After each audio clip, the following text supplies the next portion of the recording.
Oke, kita mulai belajar mencari hikmah dari tokoh besar ini. Yang pertama, beliau punya pandangan yang positif tentang manusia. Katanya Mengzi, manusia itu hakikatnya baik.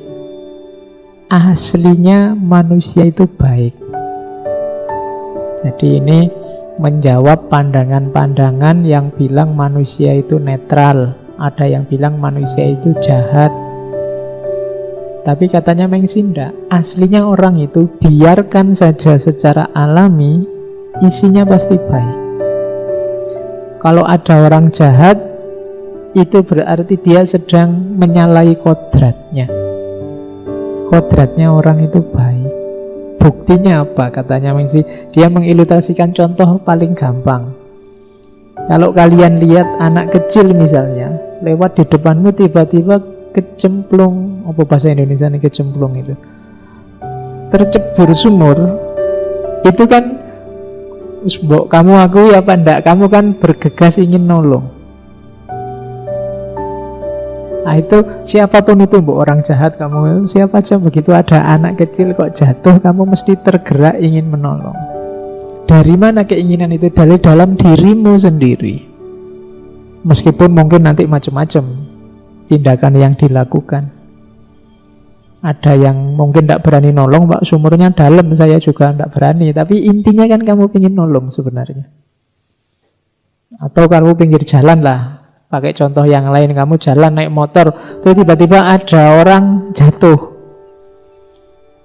Itu kan secara alami sebenarnya kamu ingin nolong dia. Bahwa kamu tidak jadi nolong dengan banyak pertimbangan, itu kan cerita selanjutnya. Mungkin sudah ada yang nolong, mungkin kamu, wah salah kesusu ya saya, salah ada acara, atau kamu malas ngapain, orang bisa berdiri sendiri kok. Tapi awalnya kan kamu sebenarnya ingin nolong ketika ada orang jatuh. Ini oleh Mengzi dijadikan alasan bahwa hakikatnya orang itu baik. Kamu lihat temanmu menderita, itu kan sebenarnya juga ingin nolong. Temanmu misalnya uangnya habis, itu sebenarnya kamu ingin nolong. Bahwa kamu tidak jadi nolong, ya saya nolong gimana, sama saja saya juga habis, Pak. Tapi kan ada rasa kasihan itu. Jadi katanya Mengzi enggak, sebenarnya setiap orang itu baik. Kok ada orang tidak baik, berarti ada kodrat yang dilanggar. Jadi ini teori pertama. Semua teorinya nanti didasarkan pada kodrat kebaikan manusia. Sehingga baik itu akhirnya menurut Mencius apa? Baik itu adalah sesuatu yang sesuai dengan kodrat manusia. Nanti di buku itu diilustrasikan makan misalnya. Makan itu hakikatnya baik, tapi kalau kita makan yang tidak sesuai dengan kodrat, ya hasilnya tidak baik. Jerami itu baik bagi sapi, tapi tidak baik bagi manusia. Kenapa? Tidak cocok sama kodratnya. Saya mau makan rumput kering, apa sapi aja sehat? Tidak cocok sama kodratmu. Iya sapi, makan itu sehat, kalau kamu tidak. Karena kamu beda kategori, kodratmu tidak begitu. Jadi kebaikan itu pasti sesuai dengan kodrat. Atau kodrat itu isinya pasti kebaikan. Oke, termasuk nanti kodrat, kalau tadi kan fisik, kodrat rohaniah. Jujur itu diakui atau tidak, semua orang akan menganggap jujur itu baik, kecuali yang ada tendensi lain, terpapar apa macam-macam. Tapi hakikatnya orang akan menganggap jujur itu baik, membantu orang itu baik. Pokoknya semua yang baik itu kita pasti sepaham, meskipun nanti mungkin keluarnya bisa beda-beda. Misalnya jangan mencaci maki orang lain loh, kita kan semua sepakat. Susah orang membantah bahwa boleh saja mencaci maki, enggak. Mencaci maki orang lain pasti jangan. Jangan menyakiti orang lain loh. Ya boleh saja. Jadi untuk yang baik-baik kita pasti sepakat, harusnya begitu teorinya. Meskipun nanti ada pengecualian-pengecualian ketika orang nabrak kodratnya. Jadi teori setelah kodrat ada teori kebaikan. Nanti ada alasannya. Jadi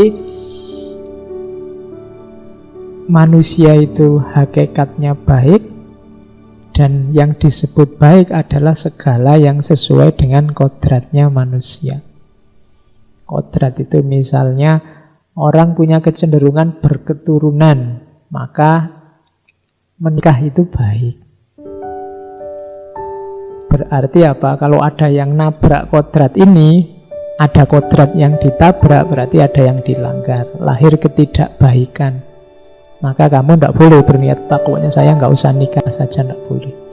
Ada kodrat yang akan kamu langgar. Jomblo tidak masalah, tapi niat tidak nikah tidak boleh. Ya. Saya sih tidak pengen Pak jomblo, bagus, berarti kamu masih normal. Jadi kebaikan dan kodrat itu dua hal yang saling berkaitan. Ya. Nah, kenapa sih kok yang kodrat itu pasti baik? Karena manusia itu punya 5 watak sejati ini. Jadi ini watak bawaan yang nanti jadi nyeleweng karena kita sendiri yang nabrak. Itu ada 5 itu: Ren, Yi, Li, Ti, dan Xin. Ren itu cinta, kasih sayang. Yi itu kebenaran. Li itu kesusilaan. Ti itu kebijaksanaan. Xin itu dapat dipercaya. Jadi ini watak sejati. Kalau kalian tidak punya watak ini atau watak ini terkubur, ada yang keliru dalam sejarah hidupmu. Karena manusia punya potensi ini. Yang pertama cinta kasih. Cinta kasih sayang itu manusiawi, sejatinya manusia. Maka kebalikannya, kebencian, peperangan, saling menyakiti, itu berarti apa? Penabrakan terhadap kodrat. Harusnya manusia itu saling mencintai. Makanya kalau kalian sedang melihat fenomena cinta kasih, melihatnya jadinya indah. Kenapa? Karena itu hakikatnya dirimu. Kalau ada orang saling menyayangi, saling membantu, saling menolong, itu kan fenomena cinta kasih. Rasanya indah untuk dilihat. Kenapa? Manusiawi. Itu hakikat kita. Sama, yang kedua juga begitu, kebenaran. Kebenaran itu indah. Tidak ada orang yang ingin tidak benar. Kadang-kadang wong jelas tidak benar tetap ingin disebut benar. Karena ada dalam kebenaran itu fitrah, watak sejati. Makanya ada kalian kadang-kadang kalau salah kan tetap bikin alasan biar benar. Ya kan? Kenapa? Karena orang itu nyaman, tenang, cocok kalau dia ada dalam kebenaran. Jelas-jelas keliru, kalian kan bikin dalih. Kok kamu males sekarang? Sebenarnya tidak males sih Pak, tapi kesibukan saya, karena alasanmu kan mana. Daripada saya ngomong yang jelek-jelek sama orang, daripada mending saya di rumah rebahan aja. Itu kan alasanmu untuk males. Kenapa kok kamu bikin alasan? Karena kamu takut dianggap tidak benar. Kadang-kadang sudah ketahuan aja kan sudah. Ayo kamu nyontek ya. Enggak kok Pak, ini enggak nyontek. Kebetulan ada tulisan jawabannya pas cocok kok ya kelihatan. Ya podo wae. Jadi fitrah, watak sejati. Orang itu kebenaran. Kalau ada orang salah tidak indah dilihat, keliru tidak indah dilihat, tidak hakiki. Kemudian yang ketiga kesusilaan. Kamu kan tidak nyaman lihat orang tidak sopan. Kamu kan tidak suka lihat orang tidak bermoral. Karena kita punya watak sejati susila. Makanya hakikatnya orang itu baik. Jadi kesusilaan.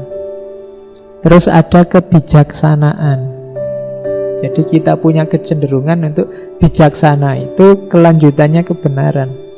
Memutuskan merancang, mewujudkan kebenaran, kesusilaan, cinta kasih secara pas ruang dan waktunya. Itu kebijaksanaan. Makanya filsafat itu cinta kebijaksanaan. Itu watak sejati. Orang selalu mengejar kebijaksanaan, ingin hidupnya pas, ingin keadilan, ingin keputusannya cocok, ingin pilihan hidupnya sesuai. Itu kebijaksanaan. Kalau ada temenmu misalnya uangnya sudah nipis, tapi kok ya terus dia hura-hura beli makan di warung yang mahal-mahal, itu kan namanya tidak bijaksana. Kita melihatnya kan tidak nyaman juga. Kenapa tidak cocok sama tuntutan jiwa kita untuk bijaksana? Jadi di antara watak sejatinya manusia itu bijaksana. Yang terakhir dapat dipercaya. Ini juga tidak perlu dijelaskan, kalau ada orang dapat dipercaya itu kan menyenangkan. Kalau kamu punya teman dapat dipercaya kan senang, suka. Kamu cenderung padanya. Kenapa? Karena watak sejati manusia itu dapat dipercaya. Jadi silahkan kamu lihat sekelilingmu hari ini. Apakah cinta kasih, kebenaran, kesusilaan, kebijaksanaan dan dapat dipercaya ini masih hidup, berkembang apa enggak? Kalau tidak, berarti banyak orang termasuk mungkin kita sendiri sedang kehilangan watak sejati. Kalau ada yang tanya, mbok kita jadi manusia itu yang manusiawi, latihanlah jadi manusia yang manusia, kan kita sering begitu. Manusia yang manusia itu berarti versinya Mencius ya, yang punya 5 watak ini. Cinta kasih, benar, susila, bijaksana, dapat dipercaya. Inilah manusia yang manusia. Makanya ada yang bilang belajar jadi manusia itu tidak gampang loh Pak. Iya, karena belajar jadi manusia berarti kalian menghidupkan ini. Inilah yang membedakan manusia dengan yang bukan manusia. Loh Pak, binatang kan ada cinta kasih. Kalau binatang mungkin kita tidak menyebutnya cinta kasih, ya insting aja. Yang laki-laki dekat sama perempuan, terus kawin, terus punya anak. Kalau binatang kan begitu juga. Tapi tidak, kalau di manusia ada cinta kasihnya. Ada pendekatan, ada kecenderungan, ada kan gitu, panjang. Tapi kalau hewan kan tidak butuh macam-macam, ketemu, kawin, punya anak, selesai. Ini kalau manusia butuh proses, ada cinta kasih yang mewarnai. Nah, kalau kalian kan ada pacarannya, ada putusnya, ada pacarannya lagi, ada putusnya lagi. Menjelajahi cinta kasih, tidak apa-apa. Kalau belum nikah kan tidak apa-apa, pengalamannya biar luas. Iya. Oke. Jadi itu watak sejatinya manusia.